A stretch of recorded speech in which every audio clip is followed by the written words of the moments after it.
Dangerous గై 4వ భాగం. ఎప్పట్లానే ఇల్లంతా ఓసారి కలయదిరిగి మధ్యాహ్నం తాతయ్య నానమ్మతో కలిసి ఆ పల్లెటూరి వంటలతో తృప్తిగా భోజనం చేశాడు. సాయంత్రం అవుతుంటే తాతయ్యతో కలిసి ఊళ్ళోకి షికారుకు కూడా వెళ్ళొచ్చేశాడు. రాత్రి 8 గంటలయ్యేసరికి సుబ్రహ్మణ్యపురంలోని చాలా ఇళ్లకి గళ్ళు పడుతూ నిద్రాదేవికి తలుపులు తీస్తున్నాయి. డాబా మీద పడుకుని ఆ పల్లెటూరి ప్రశాంత వాతావరణాన్ని ఆస్వాదిస్తున్నాడు నాగవీర్. సరిగ్గా అప్పుడే పక్కింటి నుండి కీచుమంటూ ఏదో శబ్దం వినిపించింది. ఉలిక్కిపడి లేచాడు. ఏంటా అని పెట్టగోడ దగ్గరకొచ్చి కిందకు చూశాడు. పక్కనున్న పెంకుటింటి బయట సాఫ్ట్ వైట్ బల్బు వెలుగుతుంది. ఇంటి ముందున్న బావిలోంచి నీళ్లు తోడుతుంది ఒక యుక్త వయసు యువతి. నాగవీర్ ఇంతకు ముందు వచ్చినప్పుడెప్పుడు ఆ ఇంట్లో వయసులో ఉన్న అమ్మాయిని చూడలేదు. అందుకే ఎవరి అమ్మాయి అనుకుంటూ పరీక్షగా చూశాడు. ఆమె అటువైపుకి తిరిగి ఉండటంతో వీపు భాగం మాత్రం కనబడుతుంది అతనికి. నీళ్లు తోడిన బకెట్ని కింద పెట్టి చున్నీని నడుం చుట్టూ తిప్పి బిగించి కట్టుకుందామే.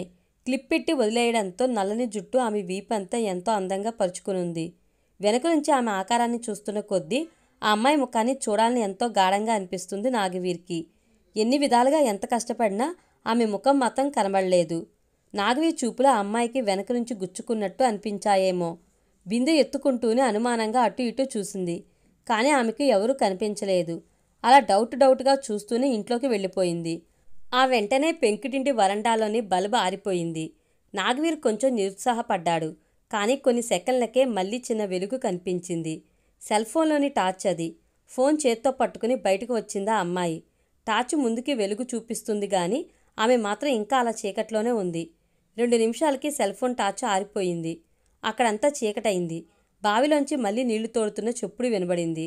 ఆ మసక చీకట్లో లీలగా కనిపిస్తున్న ఆమె ఆకారాన్ని పట్టి చూశాడు నాగవీర్. అంతే, ఆ దృశ్యాన్ని చూసి గబుక్కుని వెనక్కి వచ్చేశాడతను. కాసేపటికి స్నానం పూర్తి చేసిన ఆ అమ్మాయి పొడి టవల్ చుట్టుకుని ఇంట్లోకి వెళ్ళిపోయింది. వెంటనే తలుపులు గడియ వేసుకున్న శబ్దం వినిపించింది. డాబా మీద పడుకుని అటు ఇటు డొల్లుతున్నాడు నాగవీర్.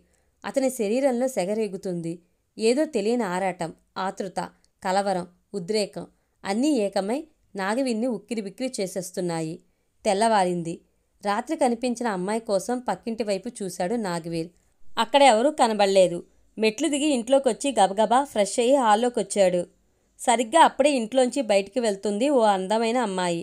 అదే జుట్టు, అదే పర్సనాలిటీ, డౌట్ లేదు, రాత్రి చూసిన అమ్మాయే.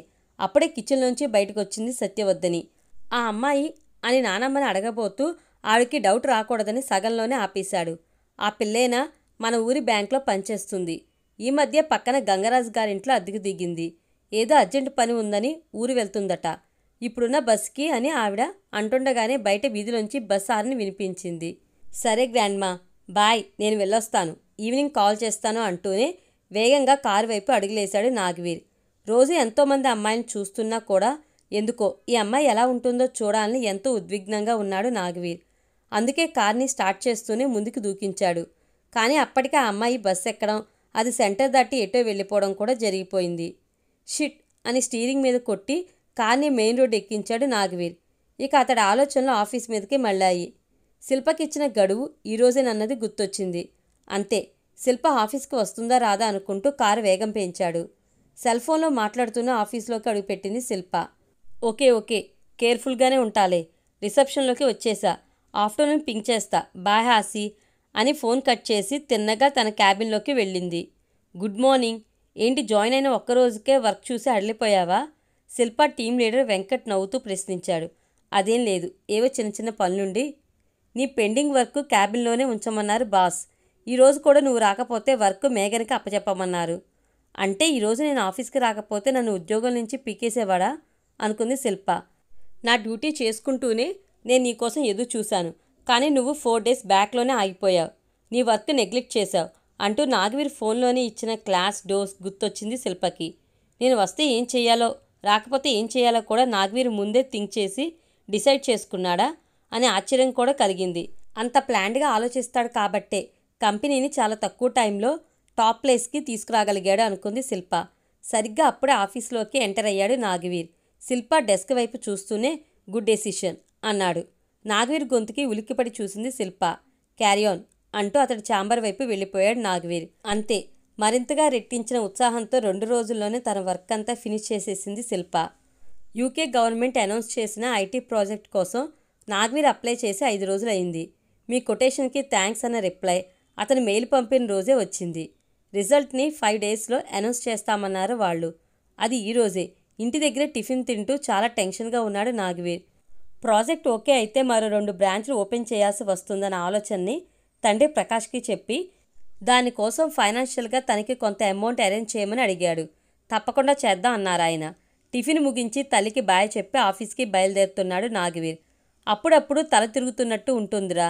మీ డాడీకి చెప్తే ఆయన బిజీ అంట. నిన్ను తీసుకుని హాస్పిటల్కి వెళ్ళమన్నారు. ఖాళీ ఉన్నప్పుడు చెప్పు, ఓసారి చెకప్కి వెళ్దాం అందావిడ. తల్లి వంక ఓ క్షణం పరీక్షగా చూశాడు నాగవీర్. హెల్త్ విషయంలో కేర్లెస్గా ఉండొద్దని ఎన్నిసార్లు చెప్పానమ్మా. ఇప్పుడే బయలుదేరు, హాస్పిటల్కి వెళ్దాం అన్నాడు. ఇప్పుడా? ఇప్పుడే అని చైర్లో కూర్చున్నాడు. మొండివాడివి కదా, సరే రెడీ అవుతానులే గాని ఈలోపు డాక్టర్ సునంద గారికి ఫోన్ చేయ అంది మృదుల. అరగంటకి తల్లితో హాస్పిటల్కి చేరుకున్నాడు నాగవీర్. తల్లిని ఎంట్రన్స్ దగ్గర దింపి డాక్టర్ రూమ్లో ఉండు అని చెప్పి కార్ని పార్కింగ్ వైపు దూకించాడు. ఆ హాస్పిటల్లో మెడికల్ క్యాంపు జరుగుతుంది. ఒంటి మీద తెల్లకోటు, మెడలో ట్యాగ్లతో ఉన్న జూనియర్ డాక్టర్లతో ఆ ఆవరణంతా చాలా హడావిడిగా ఉంది. కార్ పార్క్ చేసి కీస్ జేబులో వేసుకుని కార్లోంచి దిగాడు నాగవీర్. సరిగ్గా అప్పుడే అతడి ఎదురుగా ఓ అమ్మాయి కనిపించింది. ఆమెను చూసి ఏదో మెరుపును చూసినట్టుగా షాక్ అయి కళ్ళు పెద్ద చేసి కొన్ని సెకండ్లు అలాగే చూస్తూ ఉండిపోయాడు. ఆమె వైట్ కోట్ని చేతి మీద వేసుకుని ఎదురుగా ఉన్న పేషెంట్కి సీరియస్గా ఏదో క్లాస్ పీకుతుంది. షాక్ అయిన కళ్ళని ఆర్పకుండా తనకి తెలియకుండానే ఆమె దగ్గరకు అడుగులేశాడు నాగవీర్. ఆ అమ్మాయి ముఖం ఎల్లో రోజులా అందంగా సున్నితంగా ఉంది. ఎరుపు రంగు అంబ్రెల్లా పంజాబీ డ్రెస్లో ఉన్న ఆమె నాగవీర్ కళ్ళకి రెడ్ ఫ్లవర్ వాజులో ఉంచిన తాజా గులాబీలా కనిపిస్తుంది. Hi, I'm Nagaveer. దగ్గరికి వెళ్లడంతోనే షేక్ హ్యాండ్ కోసం చెయ్యి ముందుకు చాపాడు నాగవీర్. ఆమె కూడా చెయ్యి కలిపి ఐఎమ్ మనీషా అని ఇంకా ఏదో మాట్లాడుతుంది. ఆ అందమైన యువతి మాటలు చెవులకి వినిపిస్తున్నాయి గాని వాటి అర్థం క్లియర్గా నాగవీర్ మెదడులోకి వెళ్లడం లేదు. కానీ అన్నింటికీ ఓకే అన్నట్లుగా తల మాత్రం ఊపుతున్నాడు. అతడి పరిస్థితి ఇప్పుడు అతడికి ఎదురయ్యే అమ్మాయిల పరిస్థితిలా ఉంది. నాగవీర్ చేతిని పట్టుకుని దగ్గరలో ఉన్న టెంట్లోకి నడిచింది మనీషా. అక్కడున్న బెడ్ మీద పడుకోబెట్టింది. అంతే. ఎంతో అయోమయంగా అనిపించింది నాగవీర్కి. కాసేపు ఏం జరిగిందో జరుగుతుందో అసలేమీ అర్థం కాలేదు. అతడు ఆ అయోమయం నుంచి తేరుకుని చూసేసరికి ఆమె తిరిగి వెళ్ళిపోతుంది. ముందుకు అడుగులేస్తున్న ఆ యువతి పొడగాటి జడ ఆమె అడుగులను అనుసరిస్తుంది. వయ్యారంగా నడిచి వెళ్ళిపోతున్న ఆమెను చూసి అప్పుడు స్పృహలోకొచ్చాడు నాగవీర్. వెంటనే గబుక్కున లేవబోయాడు. అంతే, ఒక్కసారిగా చురుక్కుమని గుచ్చుకుంది అతడి చేతికి ఉన్న నీడిల్. కదలకండి సార్, నీడిల్ ఇరిగిపోతుంది అని వినిపించి ఉలిక్కిపడి పక్కకు చూశాడు నాగవీర్. ఆ వెంటనే తన వంక చూసుకున్నాడు. అప్పటికి వీడింది అతని కళ్ళకి కమ్మిన మబ్బు. అతను బెడ్ మీద పడుకుని ఉన్నాడు. అతని చెయ్యి పక్కనున్న టేబుల్ మీద ఉంది. ముంజేతికి నీడిల్ గుచ్చి దాన్నుంచి కిందకి బ్లడ్ బ్యాగ్ పెట్టి కనిపించింది. ఏయ్, ఇదేంటి? ఈ నీడిల్ ఏంటి? నా బ్లడ్ తీసేస్తున్నావేంటి? కంగారు పడ్డాడు నాగవీర్. మీరే కదా సార్ మేడంతో బ్లడ్ డొనేట్ చేస్తానన్నారు అన్నాడు ఆ జూనియర్ డాక్టర్. నాగవీర్ మెదడికి ఎక్కిన మత్తు అప్పటికి దిగింది. నేను బ్లడ్ డొనేట్ చేస్తానన్నానా అని ఎంతో విస్మయంగా అన్నాడు. కొన్ని క్షణాల ముందు జరిగిందంతా మైండ్లో ఒకసారి రిమైండ్ చేసుకున్నాడు.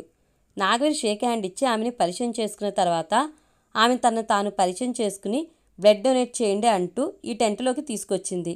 అతన్ని పడుకోబెట్టి ఫుల్ హ్యాండ్ షర్ట్ని పైకి లాగి అతని చేయి నుండి శాంపిల్ బ్లడ్ తీసుకుని ఎవరికో ఇచ్చి పంపించింది. ఆ బ్లడ్ టెస్ట్ రిజల్ట్ ఇంకా రాకపోయినా సరే 2 యూనిట్ల రక్తం తీసుకోమని అక్కడున్న ఇంకో జూనియర్ డాక్టర్కి చెప్పి వెళ్ళిపోయింది. ఆ జూనియర్ డాక్టర్ యూనిట్ బ్యాగ్స్ వంక సంతృప్తిగా చూస్తూ thank you very much sir అంటూ నీడిల్ తీసేసి కాటన్తో రుద్దాడు. షర్ట్ని సరిచేసుకుంటూ నన్ను తీసుకొచ్చిన మేడం పేరేంటి అడిగాడు నాగవీర్. డాక్టర్ మనీషా గారు సార్. ఇప్పుడు ఎక్కడుంటారు? బయట క్యాంప్ టేబుల్స్ దగ్గర. అంతే. గబగబా టెంట్లోంచి క్యాంప్ టేబుల్స్ దగ్గరకు వచ్చాడు నాగవీర్. అక్కడ ఎవరెవరో ఉన్నారు గాని వాళ్లలో మనీషా కనబడలేదు. అటు ఇటు చూశాడు. ఆ చుట్టుపక్కల కూడా ఎక్కడా కనిపించలేదు. Hello, where is doctor Manisha అంటూ కళ్ళతోనే అటు ఇటు వెతికి చూస్తూ అడిగాడు నాగవీర్. మనీషానా? She went home. Who are you అన్నాడు ఒక డాక్టర్. సమాధానం చెప్పకుండా అక్కడి నుంచి హాస్పిటల్ లోపలికి వచ్చాడు నాగవీర్. పూర్తి వీడియో కోసం మన ఛానల్ తప్పకుండా సబ్స్క్రైబ్ చేసుకోండి. Thank you.